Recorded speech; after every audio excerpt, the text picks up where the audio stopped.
வணக்கம் மாணவர்களே, இப்போ நம்ம இந்த வீடியோவில் 12ஆம் வகுப்பு தமிழுக்கான காலாண்டு பொதுத் தேர்வு கொஸ்டின் தான் வந்து பார்த்துட்ருக்கோம். இது வந்து ப்ரீவியஸ் இயர் கொஸ்டின்ஸ். இதில் வந்து ஆன்சர் இருக்குது பார்த்துக்கோங்க. ஒன் வேர்டுக்கு ஆன்சர்ஸும் வந்து கொடுத்துருக்காங்க. ஃபஸ்ட்டு 14 ஒன் வேர்ட்ஸ் இருக்குது. அந்த 14 ஒன் வேர்ட்ஸ்க்கான ஆன்சரும் நம்ம வந்து ப்ளூ கலரில் மார்க் பண்ணியிருக்கோம் பார்த்தீங்களா, அதுதான் அந்த ஒன் வேர்டோட ஆன்சர்லாம் கரெக்டாக வந்து படிச்சுக்கோங்க. நம்ம சேனல் நீங்கள் இப்போ தான் பார்க்குறீங்கன்னா சப்ஸ்கிரைப் பண்ணிக்கோங்க. அப்படியே உங்கள் ஃப்ரெண்ட்ஸ்க்கும் ஷேர் பண்ணிக்கோங்க. அப்போ தான் நம்ம இந்த எக்ஸாமுக்காக நம்ம போடுற வீடியோஸ் எல்லாமே உங்களுக்கு நோட்டிஃபிகேஷனாக வரும். அடுத்து உங்களுக்கு வேறு ஏதாவது பாடத்துக்கு வந்து உங்களுக்கு கொஸ்டின்ஸ் வேணும்னா நீங்கள் கீழே கமெண்ட் பண்ணிங்கன்னா நான் அடுத்த வீடியோவில் உங்களுக்கு அதற்கான கொஸ்டின்ஸ் வந்து அப்லோட் பண்ணுறேன். அப்படியே வீடியோ பிடிச்சிருந்துச்சுன்னா லைக் பண்ணிக்கோங்க. ஃபஸ்ட்டு பாருங்கள், ஃபஸ்ட் நம்ம இதில் 14 ஒன் வேர்ட்ஸ்க்கான ஆன்சர் பார்த்துட்டோம்.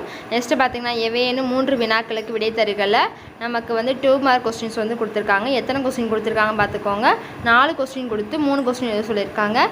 நெக்ஸ்ட்டு அதே மாதிரி 2 வினாக்களுக்கு விடையளிக்கலே அதே மாதிரி தான் 3 கொஸ்டின் கொடுத்து 2 கொஸ்டின் எழுத சொல்லியிருக்காங்க. நெக்ஸ்ட்டு பார்த்திங்கன்னா பிரிவு 3ல் வந்து ஒரு 2 மார்க் கொஸ்டின் எவையேனும் 7னுக்கு விடை தருகன்னு போட்டு இலக்கண பகுதியில் கொடுத்துருக்குற கொஸ்டின்ஸ் வந்து கொடுத்துருக்காங்க. ஃபஸ்ட் ஒரு கொஸ்டின் கொடுத்துருக்காங்க. அப்புறம் தொடரில் உள்ள பிழைகளை நீக்கி எழுதுக, ஒவ்வொரு இதுக்கும் ஒரு மார்க். அடுத்து வந்து பேச்சு விளக்கு எழுத்துலக்காக மாற்றுவது கொடுத்துருக்காங்க. அடுத்து பார்த்திங்கன்னா கலை சொல்லாக்கம் தருக, புக் பேக் முன்னாடி கலை சொல்லாக்கம் இருக்கும் பார்த்திங்களா, அந்த கொஸ்டின் வந்து கொடுத்துருக்காங்க. நெக்ஸ்ட்டு அடுத்து பகுபத உறுப்பிலக்கம், அடுத்து சொல்லை பிரித்து சேர்த்து தொடர் அமைக்கிறது, அடுத்து புணர்ச்சி விதி, அடுத்து வல்லின மெய்களை இட்டும் நீக்கி எழுத கொடுத்துருக்காங்க. அடுத்து ஓமை தொடர்களை சொற்றொடர் அமைக்கிறது வந்து கொடுத்துருக்காங்க. நெக்ஸ்ட்டு பார்த்திங்கன்னா நமக்கு 4 மார்க் கொஸ்டின் 2 கொஸ்டின் மட்டும் எழுத சொல்லியிருக்காங்க. நமக்கு 4 கொஸ்டின் கொடுத்து 2 கொஸ்டின் எழுத சொல்லியிருக்காங்க. இடஞ்சுட்டி பொருள் விளக்குறது, அடுத்து வந்து இதுவும் கொஸ்டின்ஸ் தான், 4 மார்க் கொஸ்டின் இது.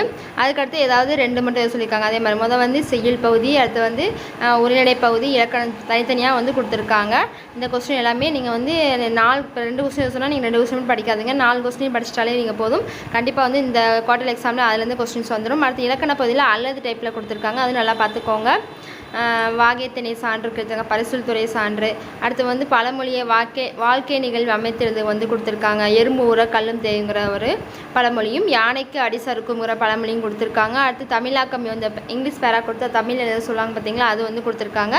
அடுத்து பகுதி 4ல் வந்து அனைத்து வினாக்களுக்கும் விடை தருகளை 6 மார்க் கொஸ்டின் வந்து கொடுத்துருக்காங்க. இது வந்து அல்லது டைப்பில் கொடுத்துருக்காங்க. ஃபஸ்ட்டு பாருங்க திருக்குறள் வந்து ஒன்று கொடுத்துருக்காங்க. அடுத்து வந்து இது எல்லாமே இலக்கண பகுதி ஃபஸ்ட்டு கொடுத்துருக்காங்க. அடுத்து வந்து பொறுப்புணர்ச்சி என்ற ஊரை தன் பொறுப்புணர் துணைப்படம் வந்து கொடுத்துருக்காங்க.